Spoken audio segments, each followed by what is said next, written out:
So we've just had the announcement gameplay trailer for another Tomb Raider 1 remake, The Legacy of Atlantis. So I wanted to analyze it and compare the places shown to their original counterparts, or what seems to be for the most part a recreation of 2007's remake Tomb Raider Anniversary more than Tomb Raider 1. Let's have a look. So the first area looks like the famous dive just off of Lost Valley. Same position with the flowing water and the same position where you do the dive. And so let's have a comparison of the two here. Seems pretty faithful. I like it.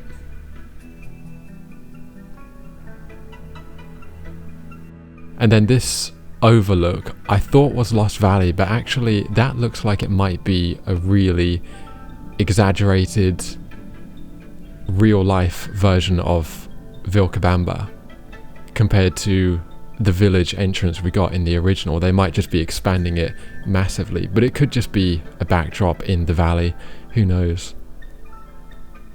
This is the final chamber in caves with the darts, a pretty famous room.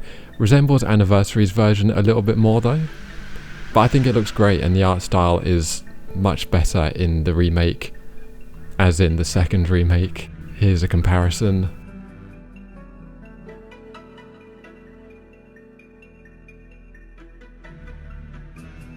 And then this area, it's a little bit hard to tell where it is, but I think it's the corner where the T-Rex comes from. So bridge on the left and then the temple on the right.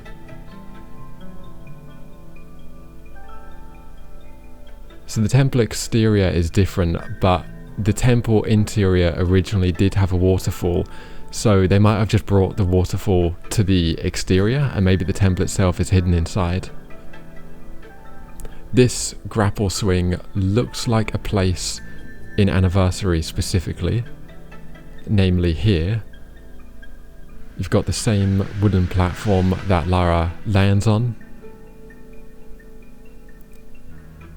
See this wooden platform here? Looks to be the same to me.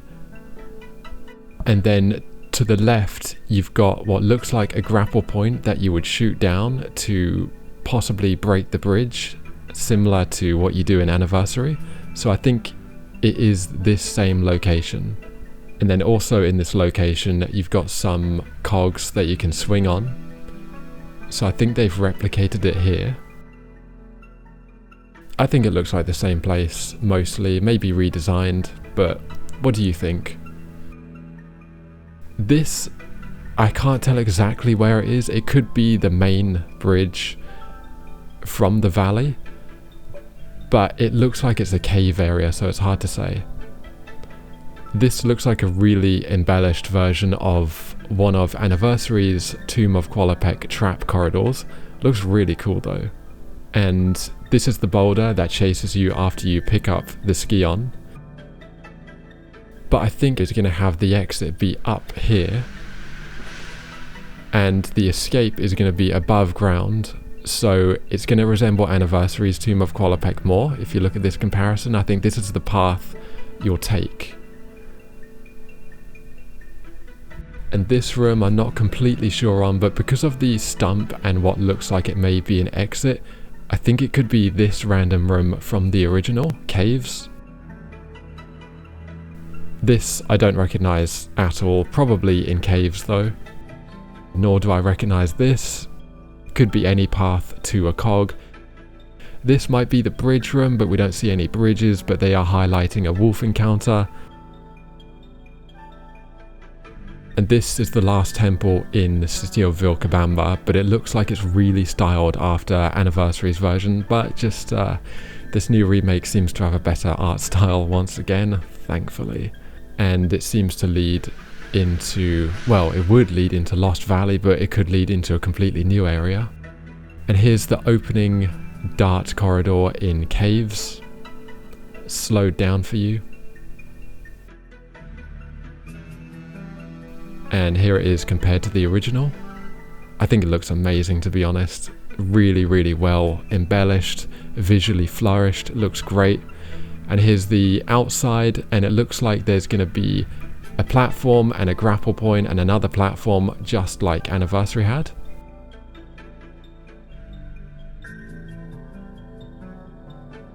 And so just some of my general thoughts. I think it looks great. I am extremely excited for this, to be honest.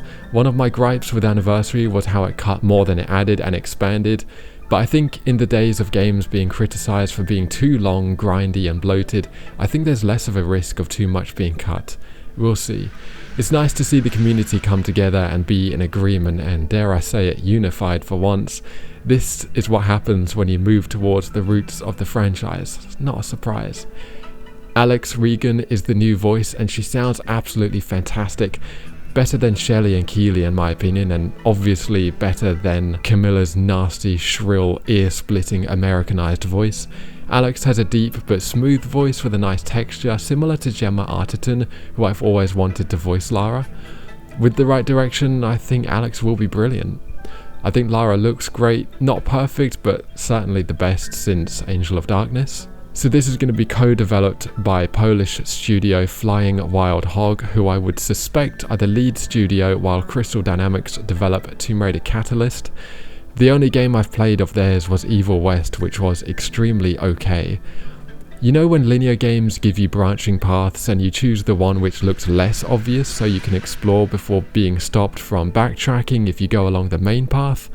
Well, even hidden paths in Evil West looked like the main route, but it wasn't an exploration game anyway, so I guess it's not representative. The only gripes I have is the off-center camera here. Random, but I hate when third-person games have the main character shifted off-center, often to the bottom left corner of the screen for no reason. Like, who prefers that? Who would have thought this looks better? I really do hope there is a sense of freedom, choice, and player agency in the game. For example, I hope the swan dive in the valley is not a cutscene or forced upon you like in the Prophet's Tomb and Rise, where you weren't actually allowed to just jump into the water. The game made you swan dive. Or the opposite, like in Shadow's Cenote, where you were actually disallowed from swan diving for no reason whatsoever, even if you wanted to. I also hope the T-Rex entrance isn't a cutscene or QTE like Anniversary, since ironically, that's less immersive and memorable when you don't have to adapt and react in the moment. Keeping the player in control with no arbitrary restrictions is significantly more impactful. Lastly, I really hope forced walking and invisible walls are not a thing anymore. Players universally hate them, but it seems developers can't get enough of them. If they wanted to walk, they do it themselves, don't you think?